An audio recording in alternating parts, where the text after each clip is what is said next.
जय हिंद दोस्तों, स्वागत है आप सभी का इस वीडियो में। तो जैसा कि आप सभी को पता है कि हमारा नवरात्रि मेगा ऑफर चल रहा था एमएम एकेडमी ऐप पर, जो कि 25 तारीख को ख़त्म हो गया है। मगर सिर्फ जो न्यूज़पेपर एनालिसिस वाले व्यूवर्स है, मतलब जो आप लोग हो, आपके लिए एक दिन का एक्सटेंशन जो है वो मैं दे रहा हूँ। बाकी कहीं जगह, कोई भी जगह मैं पोस्ट जो है वो नहीं करने वाला हूँ। सिर्फ यहाँ पर मैं आपको बता रहा हूँ कि आपके लिए एक दिन का एक्सटेंशन है, सिर्फ वो भी सिर्फ 1 साल या 2 साल का अगर किसी को लेना है उनके लिए। बाकी जो प्राइजेस है वो चेंज हो चुकी है। जिनको 1 साल का लेना है या 2 साल का लेना है उनके लिए अभी भी डिस्काउंट जो है वो चल रहा है। वो आज रात 12 बजे तक रहेगा। आज रात 12 बजे के बाद ये भी चेंज हो जाएगा। तो इसीलिए अगर आपको एक्सटेंड करना है या फिर सब्सक्रिप्शन लेना है तो आप यहाँ पर 1 साल या 2 साल का ले सकते हो। आपके लिए ह्यूज डिस्काउंट जो है अभी भी चल रहा है आज रात 12 बजे तक। ये देखिए कितनी ज़बरदस्त कोट यहाँ पर बोली गई है कि focus on what you care about, everything else is distraction. मतलब कि आपको जो चीज़ चाहिए, जो चीज़ के बारे में आप केयर करते हो, जो चीज़, जो मंजिल आपको पानी है, उस पर फोकस करो। बाकी जो भी चीज़ है वो सब डिस्ट्रैक्शन है।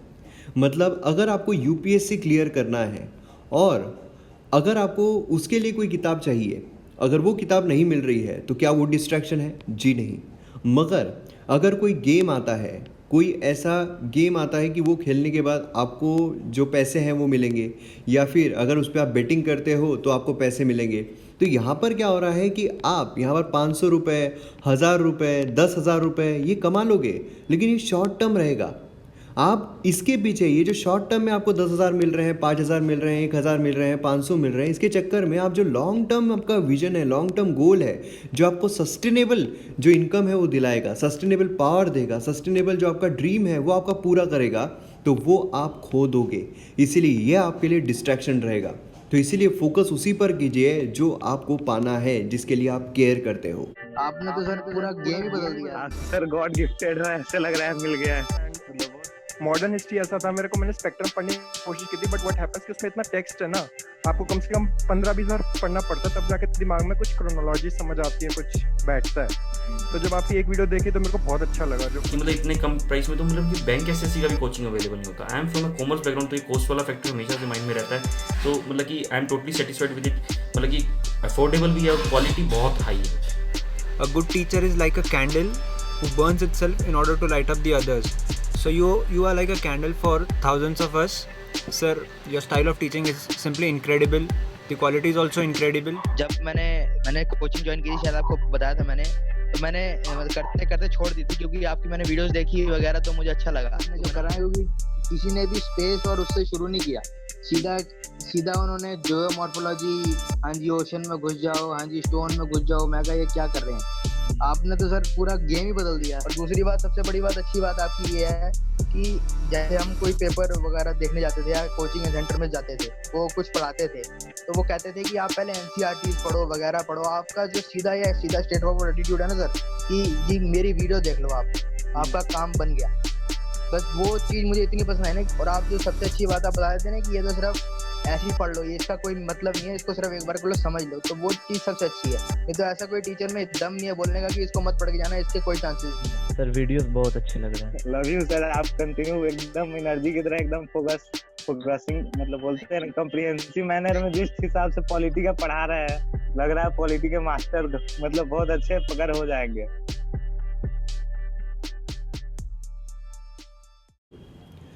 आज हम यहाँ पर 26 अक्टूबर का जो एनालिसिस है वो देखने वाले हैं, और मैं उम्मीद करता हूँ कि आपका दशहरा बहुत अच्छा गया होगा। आप सभी को हैप्पी दशहरा। हालांकि मैंने जितने भी सोशल मीडिया पर मैं हूँ, फेसबुक बोलिए, जो इंस्टाग्राम है उस पर बोलिए, सभी जगह पर मैंने पोस्ट जो है वो कर दिया था, विश मैंने कर दिया था। तो आप मुझे फेसबुक और इंस्टाग्राम पर फॉलो कर सकते हो। उसी के साथ साथ पीडीएफ के लिए आप मुझे टेलीग्राम पर फॉलो कर सकते हो। टेलीग्राम पर आप फॉलो करोगे तो न्यूज़पेपर जो है उसकी भी आपको पीडीएफ मिल जाएगी। उसी के साथ साथ ये जो हम लेक्चर देखते हैं इसकी पीडीएफ मिल जाएगी, और उसी के साथ साथ आपको जो कौन बनेगा आईएएस सीरीज़ है उसकी भी पीडीएफ मिल जाएगी। कौन बनेगा आईएएस सीरीज़ जो है वो उसका वीडियो आपको एमएम एकेडमी पर देखने को मिलता है, मगर जो पीडीएफ है वो आपको टेलीग्राम से मिल जाएगी, जिससे कि आप करंट अफेयर अच्छी तरीके से कर सकते हो। तो फॉलो आप ज़रूर कीजिए। आइए यहाँ पर मैप बेस्ड एक्सरसाइज देखते हैं। तो ये जो रीजन है, ये रीजन कौन सा है ये आपको बताना है। तो आपको करना क्या है, वीडियो को पॉज करना है, इसके रिगार्डिंग इन्फॉर्मेशन लिखना है और फिर वीडियो को रिज्यूम करना है। तो आइए यहाँ पर एक्सप्लेन सेक्शन देखते हैं। एक्सप्लेन सेक्शन में यहाँ पर यूएस प्रेसिडेंट पोल जो है इंडिया के लिए किस तरीके से मैटर करता है इसके बारे में यहाँ पर बात की गई है। तो इम्पॉर्टेंट है क्योंकि कैसा होता है कि हमारे जीएस पेपर 2 में जो इंटरनेशनल रिलेशन है उसमें काफ़ी इंपॉर्टेंट होता है कि हमारे जो रिलेशन है कैसे रहने वाले हैं। फिर आगे इस पर बहुत सारी चीज़ें डिपेंडेंट होती है, मतलब कि ट्रम्प बिडेन इनमें से कौन जीतेगा और उस पर डिपेंड करेगा हमारा रिलेशन जो है किस तरीके से रहने वाला है। और हमारा रिलेशन यूएसए के साथ कैसा रहेगा उस पर भी बहुत सारे हमारे रिलेशंस टिके हुए हैं, है ना। जो यूएसए के अलाइज है उनके साथ हमारे रिलेशन अच्छे रहेंगे। अगर यूएसए के साथ हमारे रिलेशन अच्छे नहीं है तो इनके अलाइज के साथ हमारे रिलेशन अच्छे नहीं रहेंगे। ऑलरेडी हमारा चाइना जो उसके साथ खेटे चल रहे हैं, चाइना के साथ चल रहा है, मतलब पाकिस्तान के साथ चल रहा है, और उसी के साथ साथ चाइना के साथ चल रहा है। तो हमारे जो बॉर्डरिंग कंट्रीज़ है, कुछ ऐसी बॉर्डरिंग कंट्रीज़ है जो चाइना की तरफ झुकाव ले रही है, तो वो भी यहाँ पर चेंज हो सकता है। तो क्या होता है कि एक चीज़ से बहुत सारे सिनारियो जो है वो चेंज हो जाता है। तो इसलिए इसके बारे में हम अच्छी तरीके से देखेंगे। ये वाला जो आर्टिकल है बेसिकली हमारे एग्जाम पर्सपेक्टिव से तो इम्पॉर्टेंट नहीं है, लेकिन इससे एक बहुत ही सुंदर केस स्टडी जो है वो बन सकती है। जैसे कि आप केस स्टडी सॉल्व कर रहे हो और इतने शानदार तरीके से कर रहे हो कि मतलब मज़ा आ रहा है। मुझे भी नए नए पहलू देखने को मिल रहे हैं, मतलब मेरे जो दिमाग में नहीं आ रहा है वो भी चीज़ यहाँ पर आप लोग जो है वो निकाल रहे हो। तो काफ़ी सुंदर तरीके से, काफ़ी शानदार तरीके से, काफ़ी खूबसूरत तरीके से आप यहाँ पर केस स्टडी जो है वो लिख रहे हो, उसका सोल्यूशन। और मैं उम्मीद करता हूँ कि आप सभी जो यहाँ पर देख रहे हैं, जो नहीं कमेंट करते हैं, वो भी यहाँ पर कमेंट करेंगे। तो यहाँ पर बेसिकली बात क्या की जा रही है कि किस तरीके से यहाँ पर जो फ्री ग्रेन दिए जा रहे हैं ना, फ्री ग्रेन जो बांटे जा रहे हैं, जो गरीब कल्याण योजना सरकार ने लाई है पेंडेमिक की वजह से, तो उसमें फ्री राशन जो दिया जा रहा है गरीब लोगों को, तो वो जो राशन है वो डाइवर्ट हो रहा है। अगर आप देखोगे तो क्या होता है, देखिए फ़र्ज़ कीजिए कि कुछ एक फैमिली है, ठीक है, उनको फ्री राशन जो है हम दे रहे हैं, मतलब इनको मिल रहा है 10 किलो, ठीक है, फ़र्ज़ कीजिए इनको मिल रहा है 10 किलो, इनको मिल रहा है 10 किलो, ठीक है, ये कितना हो गया 20 किलो। अब ये कितना मिल रहा है, फ्री में मिल रहा है। अगर एक्चुअल में देखा जाए तो ये 50 रुपये का हो जाएगा, ये 50 रुपये का हो जाएगा। फ़र्ज़ कीजिए ना, हम एक एग्जाम्पल देख रहे हैं, ये 50 रुपीज़ का है, ये 50 रुपीज़ का है, ठीक है। अब यहाँ पर क्या है, कंपनी है, ये कंपनी को जो व्हीट है उसकी ज़रूरत पड़ती है, चिक्की बनाने के लिए, कुछ भी बनाने के लिए समझ लीजिए व्हीट की ज़रूरत पड़ती है, ठीक है। अब यहाँ पर ये 50 रुपीज़ का खरीदेंगे, है ना, 50 रुपीज़ में 100 रुपीज़ का खरीदेंगे। 100 रुपीज़ का खरीदने के बाद ये जब मैन्युफैक्चर होगा तब इनको ये कीमत जो है वो 150 रुपये रखना पड़ेगा। समझ लीजिए 150 रुपये इन्होंने कीमत रखी है ओवरऑल इसकी, है ना, मतलब कि इनको 50 रुपीज़ का जो है वो प्रॉफिट हो रहा है। मगर अब यहाँ पर फ़र्ज़ कीजिए कि ये जो 10 केजी है, ये 10 केजी है डाइवर्ट करके कंपनी वाले ने अपने मैन्युफैक्चरिंग इसमें ले ली है। मतलब ये तो 100 रुपये नहीं, अब इनको फ्री में मिल रहा है, ये 150 रुपये की कीमत रख रहे हैं, अब 120 रुपये रख देंगे ये, ठीक है, और यहाँ पर सस्ता कर देंगे, तो इनको प्रॉफिट कितने का हो रहा है, पूरा 120 रुपये का। तो ये चीज़ हमें यहाँ पर देखने को मिल रही है। मतलब एक्चुअल में जो बेनिफिशियरी होने चाहिए, एक्चुअल में जिनको जो फ्री अनाज है वो देना चाहिए, मिलना चाहिए, वो उनको नहीं मिल रहा है, बल्कि वो डाइवर्ट हो रहा है। तो अब यहाँ पर केस स्टडी जो निकल कर आ रही है वो ये है कि अगर आपको ऐसा पता चलता है, आप कोई जगह पर एक IAS ऑफिसर हो, ठीक है, IAS ऑफिसर हो किसी डिस्ट्रिक्ट में, अब उस डिस्ट्रिक्ट में आपको पता चल रहा है कि जो सरकार की तरफ से जो अनाज दिया जाना था वो डाइवर्ट हो रहा है दूसरी कंपनी की तरफ, ठीक है, एक कंपनी की तरफ जिसको उसकी ज़रूरत पड़ती है। अब वो जो कंपनी है जब वो डाइवर्ट कर रही है तो फिर उसकी जो पहुंच है वो भी कहाँ तक होगी ये आप समझ सकते हो, या आप इमेजिन कर सकते हो। तो अब ऐसे सिनारियो में अगर आप सीधा जाकर उसको पकड़ लेते हो तो आसानी से आपको गलत साबित कर देगा और आपको सस्पेंड कर दिया जाएगा, आप पर कार्यवाही जो है वो शुरू हो जाएगी, या फिर आपका ट्रांसफ़र जो है वो हो जाएगा। क्योंकि काफ़ी पॉलिटिकल जो लीडर्स हैं वो भी इसमें शामिल है, काफ़ी पॉलिटिकल लीडर्स शामिल है, ठीक है।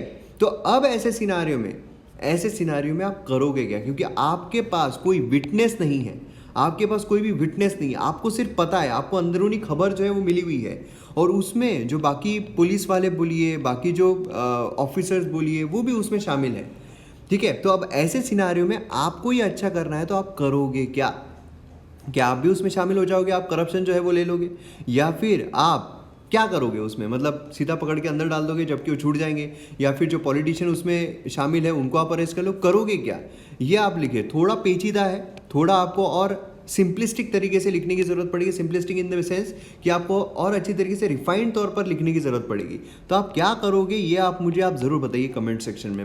मैं एक्सपेक्ट कर रहा हूँ, जो मैं मतलब कुछ नाम है जो काफ़ी अच्छे तरीके से कमेंट सेक्शन में लिख रहे हैं, उनसे मैं एक्सपेक्ट करता हूँ कि आप अच्छे तरीके से लिखोगे, तो ये आप ज़रूर बताइएगा।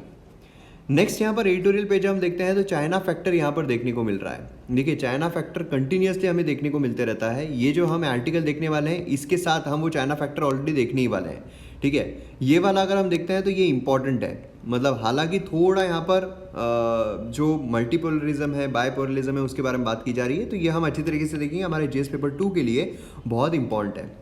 ये वाला अगर हम आर्टिकल देखते हैं थोड़ा पॉलिटिकल ज़रूर है, लेकिन फिर भी इंडिया के पास क्या अपॉर्चुनिटी है उसके बारे में यहाँ पर बात की जा रही है। क्राइसिस को हमें वेस्ट नहीं करना है उसके बारे में बात की जा रही है, तो इसके रिगार्डिंग भी हम जानने की कोशिश करेंगे। बाकी ये वाला भी आर्टिकल इंपॉर्टेंट नहीं है, ये वाला भी आर्टिकल इंपॉर्टेंट नहीं है। तो आइए यहाँ पर पहला आर्टिकल देखते हैं जो कि बात कर रहा है यूएस प्रेसिडेंट पोल जो है इंडिया के लिए मैटर क्यों करते हैं। तो हमारे जीएस पेपर 2 के लिए काफ़ी ज़्यादा इंपॉर्टेंट है, ठीक है, आपको बहुत इंपॉर्टेंट रोल ये प्ले करेगा। देखिए यहाँ पर हमें इंडिया देखने को मिल रहा है, यहाँ पर हमें यूएसए देखने को मिल रहा है और यहाँ पर हमें चाइना देखने को मिल रहा है। अब आप देखोगे तो इंडिया और चाइना के जो रिलेशन है वो ख़राब चल रहे हैं। इंडिया और यूएसए के जो रिलेशन है वो अभी फ़िलहाल अच्छे चल रहे हैं, है ना। और उसी के साथ एक और जुड़ा हुआ है, ये रशिया भी जुड़ा हुआ है। इंडिया और रशिया के रिलेशन जो है वो अच्छे तो हैं, लेकिन रशिया और चाइना के जो रिलेशन है वो भी यहाँ पर अच्छे हैं, है ना। तो इस तरीके से एक ट्रायंगल वहाँ पर बनता हुआ देखने को मिल रहा है। और यहाँ पर यूएसए के साथ हमारे एट प्रेजेंट रिलेशन अगर हम देखते हैं तो काफ़ी अच्छे चल रहे हैं। तो अब यहाँ पर यूएसए में डोनाल्ड ट्रंप जो है वो लीडर है ना, वो प्रेसिडेंट है। लेकिन अब यहाँ पर अगर सत्ता बदल जाती है, अगर बिडेन जो है वो यहाँ पर अगर राष्ट्रपति बन जाता है, तो फिर सिनारियो किस तरीके से चेंज होगा, क्योंकि काफ़ी सारी चीज़ें इंटरकनेक्टेड होती है। यहाँ पर अगर आप देखोगे यूएसए और जो चाइना है उनके रिलेशन जो है वो बहुत ही ख़राब चल रहे हैं, है ना। तो अब ऐसे सिनारियो में किया क्या जाए, क्या होना चाहिए, अगर बिडेन आता है तो क्या रिलेशन रहेंगे, क्या यहाँ पर सिनारियो चेंज हो सकता है। क्योंकि देखिए जो भी आप ग्लोबल फैक्टर देखो, जैसा मैंने आपको बताया था, जब भी आप कोई ग्लोबल फैक्टर देख रहे हो 3 सिनारियो हमेशा ध्यान में रखिए। एक होता है पॉलिटिकल, दूसरा होता है इकोनॉमी और तीसरा होता है सोशियो कल्चरल, ठीक है। 3 फैक्टर सबसे इंपॉर्टेंट होते हैं। उसमें से भी सबसे ज़्यादा वेटेज अगर हम देखें 60% वेटेज जो है वो इकोनॉमी को ही होता है। बाकी अगर आप देखो तो यहाँ पर 20% पॉलिटिक को, 20% नहीं 10% ही सोशल इकोनॉमिक होता है। बाकी 30% अगर देखा जाए तो पॉलिटिक हमें देखने को मिलता है। पॉलिटिक्स मतलब क्या, आइडियोलॉजी क्या है, मतलब यहाँ पर अगर आप देखो थोड़ा राइट लीनिंग है, यहाँ पर अगर हम देखें थोड़ा राइट लीनिंग है, यहाँ पर ही सोशलिस्ट हो जाता है पूरी तरीके से, है ना। तो यहाँ पर इसलिए जो रिलेशन है अच्छे बनते हुए देखने को मिल रहे हैं। तो ऐसा फैक्टर ये काफ़ी इंपॉर्टेंट होता है। दूसरा है इकोनॉमिक फैक्टर। इकोनॉमिक फैक्टर मतलब आप समझ लीजिए कि 2 कंट्रीज़ के बीच में जो इकोनॉमिक रिलेशन है वो किस तरीके के हैं। अगर हम चाइना के साथ देखें हमारे रिलेशन अच्छे हैं चाइना पर्सपेक्टिव से, चाइना के पर्सपेक्टिव से, नहीं तो हमारा डेफिसिट तो बहुत ज़्यादा है। तो इसीलिए आप देखें ना, चाइना जो है सीधी वॉर हो रही है कि नहीं, तो मिसाइल छोड़ देते हैं यार लोग, सीधा मिसाइल छूट जाती है। यहाँ पर ऐसा कुछ हो रहा है कि यहाँ पर बाती हो रही है सिर्फ, है ना। तो यही चल रहा है, यही चलेगा, क्योंकि इकोनॉमिक फैक्टर देखा जाए तो बहुत बड़ा है इंडिया और चाइना के बीच में, खासकर चाइना के पॉइंट ऑफ व्यू से अगर देखें तो। और सोशियो कल्चरल तीसरा आता है। इंडिया में अगर देखोगे तो इंडियंस जो है वो पूरी दुनिया में फैले हुए हैं, लेकिन यूएसए में डायस्पोरा जो है काफ़ी बड़ा है, जिससे कि जो प्रेसिडेंट है उसको काफ़ी फ़ायदा होता है ना। इसलिए तो हमने देखा हाउडी मोदी, ये हमें देखने को मिला था। तो ये चीज़ काफ़ी इंपॉर्टेंट हो जाती है। तो अब यहाँ पर देखिए क्यों मैटर क्यों करता है, रिलेशनशिप जो है with United states of America matter करता है इंडिया के लिए। बायलैटरल एंगेजमेंट जो है इकोनॉमिकली बोलिए, स्ट्रेटेजिकली बोलिए, सोशली बोलिए, काफ़ी इंपॉर्टेंट है। अमेरिकन प्रेसिडेंट जो है वो यहाँ पर रियल डिफरेंस बना सकते हैं बायलैटरल टाइज में। ट्रेड के पर्सपेक्टिव से बोलिए, नहीं तो सीधा ट्रेड जो है वो ड्यूटीज़ लगा दिए, क्या करेंगे। इमिग्रेशन पॉलिसीज़ बोलिए कि काफ़ी सारे इंडियन जो है वो यूएसए में काम करते हैं, तो अगर वहाँ पर H1B वीज़ा पर रोक लगा दी गई या फिर ऐसे अगर रोक लगा दी जाती इमिग्रेशन पर, तो फिर जो इंडियंस हैं उनको जॉब में प्रॉब्लम हो जाएगी। उसी के साथ लार्जेस्ट स्ट्रेटेजिक इश्यूज़ भी, क्योंकि अगर हम यूएसए के साथ अच्छी दोस्ती पर है तो कोई भी बड़ी से बड़ी कंट्री जो है वो थोड़ा यहाँ पर हचकेगी, है ना, कि भैया इसे खेटे ले या ना ले, तो थोड़ा वो हिचकेगी। तो ये प्रॉब्लम, ये एक सिनारियो हमें देखने को मिलता है। इंडियन डायस्पोरा जो है यूएसए में one of the most successful यहाँ पर कम्युनिटीज़ में से एक माना जाता है। मतलब काफ़ी अच्छा परफॉर्म कर रहे हैं, काफ़ी अच्छा कर रहे हैं, लेकिन उसी के साथ साथ वो अपने रूट से भी कनेक्टेड है। मतलब जन्मभूमि और कर्मभूमि जो है उसमें उनको फ़र्क पता है कि ठीक है यूएसए हमारी कर्मभूमि है लेकिन जन्मभूमि तो इंडिया है, तो दिल से तो इंडियंस ही रहते हैं। इसीलिए जो भी इंडिया से रिलेटेड जो भी चीज़ें होती है उसमें अच्छा खासा पार्टिसिपेशन उनका होता है। इंडिया का फर्स्ट सीरियस डिपार्चर जो है फ्रॉम नॉन अलाइंड पोस्चर, क्योंकि अगर आप देखोगे तो स्टार्टिंग में 1947 में हमें आज़ादी मिली, उसके बाद क्या होता है, उसके बाद हमें मतलब अगर हम ग्लोबल सिनारियो देखते हैं तो बायपोलर हमें कोल्ड वॉर जो है वो देखने को मिलता है, यूएसए एंड उसी के साथ साथ यूएसएसआर, है ना। अब इंडिया जो है, इंडिया किसी की तरफ झुका था क्या? नहीं, इंडिया ने बोला था भैया हम नॉन अलाइनमेंट मूवमेंट जो है वो चलाएंगे, मतलब हम किसी की भी तरफ अलाइंड नहीं रहेंगे। लेकिन फिर उसके बाद यूएसएसआर की तरफ थोड़ा अलाइनमेंट हमें देखने को मिलता है, जहाँ पर यूएसए जो है वो पाकिस्तान की तरफ अलाइंड हो जाता है। और फिर उसके बाद हमें धीरे धीरे क्या होता है कि यूएसए की तरफ भी शिफ्ट होता हुआ हमें नज़ारा देखने को मिलता है ना। तो ये सिनारियो होता है। अब यहाँ पर अगर आप देखो क्लियरली जो बिडेन और जो डोनाल्ड ट्रंप है वो यहाँ पर चाइना से थ्रेट जो है वो तो महसूस करते ही हैं। वो ऐसा नहीं बोलते कि नहीं चाइना जो हमारे लिए बहुत अच्छा है, चाइना के साथ हमारा ये हो रहा है, चाइना के साथ हमने अच्छा रहना चाहिए, ऐसा तो यहाँ पर बोला बिल्कुल भी नहीं जा रहा है ना, दोनों की तरफ से। तो ये तो सही रहेगा कि चाइना जो है उसके तरफ एक हार्श रुख जो है दोनों का रहेगा, लेकिन किस तरीके का रहेगा ये एक इम्पॉर्टेंट फैक्टर होता है। जैसे कि अगर आप देखो कि अगर ट्रंप फिर से आता है, ट्रंप का अगर 2.0 रहता है तो फिर वो काफ़ी अग्रेसिव रुख जो है चाइना की तरफ हमें देखने को मिल सकता है। वही अगर जियो बिडेन देखते हैं तो फिर वो थोड़ा यहाँ पर जो है मतलब शांतिपूर्वक तरीके से, मतलब जिससे कि म्यूचुअल बेनिफिट हो सके, ऐसा यहाँ पर वो रख सकता है, जिसको हम सो कॉल्ड रिस्पॉन्सिबल भी बोल सकते हैं। क्लियरली जियो बिडेन डोनाल्ड ट्रंप जो है वो यहाँ पर थ्रेट रखते हैं। यहाँ पर अगर आप देखोगे ना तो राइजिंग पावर जो है जैसे कि इंडिया, तो यहाँ पर स्ट्रेटेजिक चॉइसेस क्या हो सकती है, एक तो हो सकता है हेजिंग, दूसरा होता है बैलेंसिंग और तीसरा हो सकता है बैंड वैगनिंग। कैसा है हेजिंग? मतलब कैसा है कि भैया आप सीधे तरीके से, मतलब यहाँ पर एकदम एक जो होता है ना अग्रेसिव तरीके से पूरा आप सपोर्ट करो, मतलब इंडिया जो है, इंडिया और यूएसए पूरा सपोर्ट करेंगे, बाकी एकदम ये लगा लेना, क्या बोलते हैं उसको, जो ड्यूटीज़ है वो कर लेना, इस तरह की चीज़ें हमें देखने को मिल सकती है। बैलेंसिंग ये सबसे एक इम्पॉर्टेंट फैक्टर रहेगा और सबसे मुश्किल रहेगा, क्योंकि यहाँ पर कैसा है, यहाँ पर म्यूचुअल बेनिफिट सबके हो, मतलब इंडिया, चाइना एंड यूएसए तीनों यहाँ पर इंटरकनेक्टेड है और तीनों के यहाँ पर म्यूचुअल कंसर्न, म्यूचुअल बेनिफिट्स हो सके, इस तरीके से रुख जो है वो अपनाया जाए।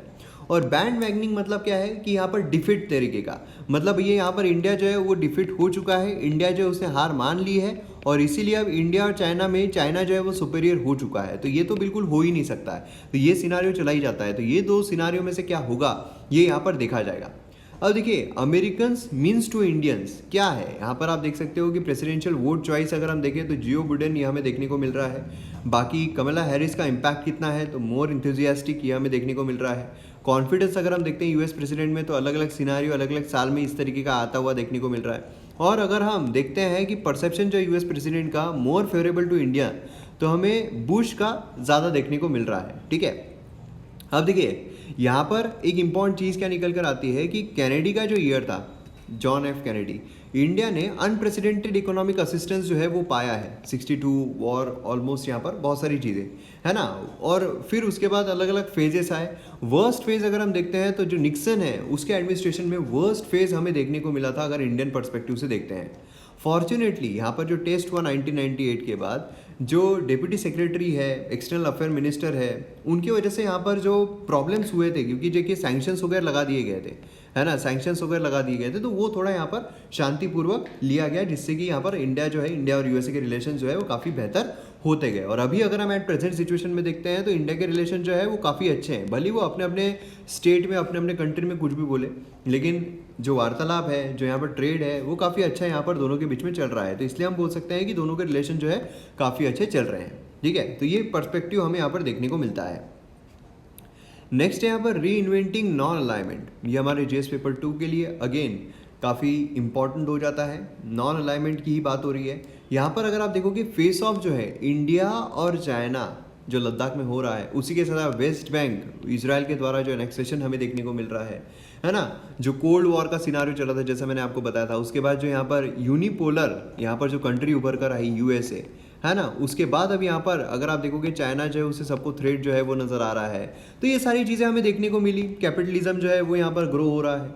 2008 में जो यहाँ पर ग्लोबल फाइनेंशियल रिसेशन आया था, मेल्टडाउन आया था, उसकी वजह से काफ़ी कंट्रीज़ को ये पता चला कि भैया अकेले रहकर कुछ नहीं होने वाला है, यहाँ पर ग्लोबलाइजेशन बहुत ज़रूरी है। कैपिटलिज्म, ग्लोबलाइजेशन, है ना, बूम, ये बहुत ज़रूरी है।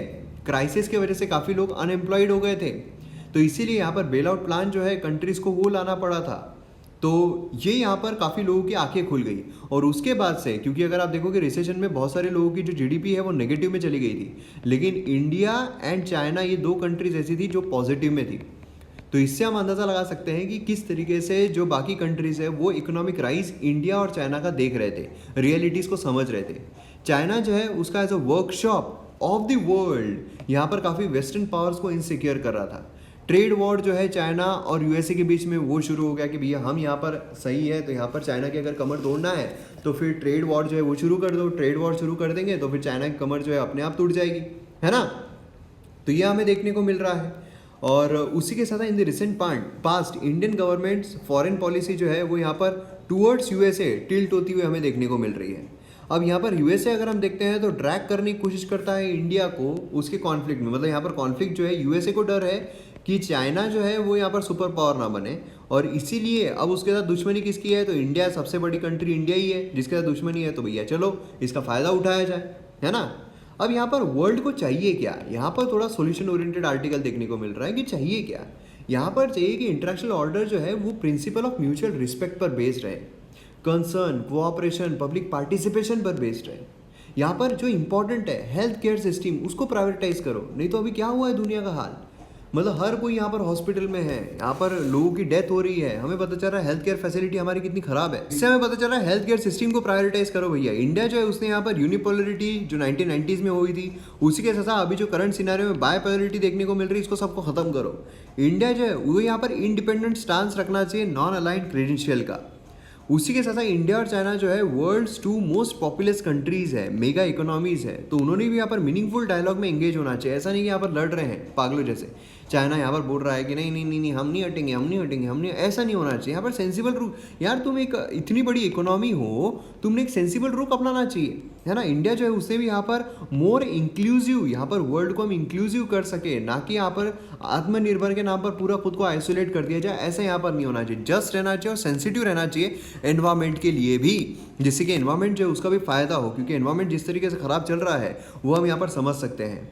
एक इंडिपेंडेंट फॉरेन पॉलिसी जो है not only essential for the country और the South East Asian region, उसी के साथ यहाँ पर जो पॉपुलेशन है पूरी दुनिया की उसको भी यहाँ पर बेनिफिट हो सकता है। तो ये रुख यहाँ पर अपनाया जाना चाहिए, काफ़ी इंपॉर्टेंट चीज़ है। नेक्स्ट यहाँ पर आ रहा है कि जो क्राइसिस है उसको यहाँ पर वेस्ट ना किया जाए। देखिए यहाँ पर फार्म बिल जो है पास किया गया है जो गवर्नमेंट है उनके द्वारा, है ना। तो अब उसके साथ ही अगर काफ़ी ज़्यादा प्रोटेस्ट हमें देखने को मिले, और फिर उसके बाद पंजाब जो है वो एक ऐसी स्टेट बन के उभरता है जिसने रिजेक्ट कर दिया। क्योंकि देखिए हमारे यहाँ पर 3 लिस्ट है, यूनियन लिस्ट है, स्टेट लिस्ट है, कॉन्करेंट लिस्ट है। यूनियन लिस्ट में वो सब्जेक्ट्स है जिस पर एक्सक्लूसिवली जो केंद्र सरकारें हैं वो लॉज बनाती है, राज्य सरकारें जो स्टेट लिस्ट है उसमें सब्जेक्ट में लॉज बनाती है, और यहाँ पर जो कॉन्करेंट लिस्ट है वो दोनों बनाते हैं। जो एग्रीकल्चर है वो हमें स्टेट लिस्ट में देखने को मिलता है, मगर फिर भी यूनियन ने यहाँ पर लॉ बनाया है कॉन्करेंट लिस्ट का यहाँ पर ये उठाकर। अब यहाँ पर क्या है कि जो पंजाब है उसने यहाँ पर लॉ जो है उसको खारिज कर दी, और फिर यहाँ पर लेजिस्लेशन लेकर आई इस बिल्स के अगेंस्ट में, है ना। और उसके बाद भी जो कांग्रेस जो जहाँ पर हमें कांग्रेस की सरकार देखने को मिलती है, राजस्थान बोलिए, छत्तीसगढ़ बोलिए, वो भी इस तरीके का ला सकते हैं। अब पंजाब फार्म बिल जो है वो प्रोहिबिट करता है प्राइवेट प्लेयर्स को कि वो व्हीट पैडी जो है बिलो एमएसपी यहाँ पर बाय करे इवन आउटसाइड एपीएमसी मार्केट, ठीक है। अगर कोई भी ऐसा करने की कोशिश करता है, क्योंकि हमारे यहाँ पर जो सेंटर ने लॉ लाई है उसके तहत क्या आप बाहर भी खरीद सकते हो, है ना। अगर कोई ऐसा करने की कोशिश करता है 3 years ऑफ इम्प्रिजनमेंट जो है वो उसको यहाँ पर हो सकती है, और काफ़ी ज़्यादा फाइन भी हो सकती है। अब पॉइंट यहाँ पर ये आता है कि यहाँ पर जो लाया गया है वो पैडी और व्हीट के लिए ही क्यों, बाकी जो क्रॉप्स है जैसे कि मेज़ बोलिए, कॉटन बोलिए, पल्सेस बोलिए, ऑयल सीड्स बोलिए, इसके लिए क्यों नहीं लाया गया। ये जो लॉ यहाँ पर ला रहे हैं स्टेट गवर्नमेंट्स, तो यहाँ पर क्यों नहीं ला रहे हैं। देखिए जो व्हीट है, पैडी है, इससे क्या फार्मर्स को हेल्प होगी, इतनी नहीं होगी ऐसा ऑथर के द्वारा बोला जा रहा है, क्योंकि सेंटर जो है ऑलरेडी 95% जो पंजाब का व्हीट है, पैडी है, वो एमएसपी पर बाय कर देता है through Ford corporation of India. तो जब सरकार ऑलरेडी बाय कर रहा है तो यहाँ पर प्राइवेट प्लेयर जो है 5% लोगों से प्राइवेट प्लेयर जो है बिलो एमएसपी लेंगे क्या, है ना। तो इस तरीके का लॉ ला करके आप बहुत बड़ा फार्मर के लिए कोई उद्धार कर रहे हैं, फार्मर के लिए बहुत अच्छा है, ऐसा कुछ नहीं है, ठीक है। उसी के साथ साथ यहाँ पर अगर आप देखोगे तो जो 1991 में हमने जो रिफॉर्म लाए थे वो एक बहुत इंपॉर्टेंट है। उसके बाद जो यहाँ पर ईल्ड आना शुरू हुआ था वो, हालांकि यहाँ पर 1991 में रिफॉर्म लेकर आ गया मैं एलपीजी रिफॉर्म, लेकिन एकदम से उसका इम्पैक्ट नहीं दिखा। फिर 2000 के आसपास इकोनॉमिक सर्वे में हमने देखा हुआ है कि 2000 के आसपास से हमें फ़ायदा होना दिखना शुरू हुआ था। कोविड-19 का क्राइसिस जो उसने यहाँ पर विंडो ओपन कर दी अपॉर्चुनिटी की, जिससे कि हम एग्री मार्केटिंग जो है उसको रिफॉर्म कर सकते हैं। मोदी गवर्नमेंट जो उन्होंने यहाँ पर जो डी लाइसेंसिंग था इंडस्ट्रीज़ का, उसका यहाँ पर फ़ायदा उठाया, मतलब यहाँ पर उन्होंने इन्फ्लुएंस हुए और यहाँ पर भी वो मार्केट में जो एग्रीकल्चर मार्केट चल रहा है उसमें करने की कोशिश की, है ना। तो इसीलिए यहाँ पर ज़रूरी क्या है कि हम यहाँ पर जो एक राज होता है, ठीक है, पुलिस राज जो होता है या फिर लाइसेंसिंग राज जो होता है उसे खत्म कर दिया जाए, यहाँ पर एक ओपन मार्केट जो है वो बना दिया जाए, ऐसा यहाँ पर बोला जा रहा है। अब देखिए कल दशहरा था, इस वजह से जो न्यूज़पेपर है उसमें भी कुछ खास न्यूज़ देखने को नहीं मिल रही है। अब कल से अच्छी न्यूज़ जो है वो शुरू हो जाएगी, तो कल हम जो न्यूज़पेपर है पूरा उसे भी देख लेंगे। जो हम देखते हैं रेगुलरली न्यूज़पेपर, पूरा उस पर नज़र फेरते हैं, वो भी हम देख लेंगे। तो जैसा कि मैंने आपसे कहा कि जो न्यूज़पेपर व्यूवर्स है सिर्फ उनके लिए 1 साल या 2 साल का अगर आपको लेना है तो अभी भी ह्यूज डिस्काउंट अवेलेबल है, आज रात 12 बजे तक आप ले सकते हो। तो मिलते हैं अगले वीडियो में। जय हिंद।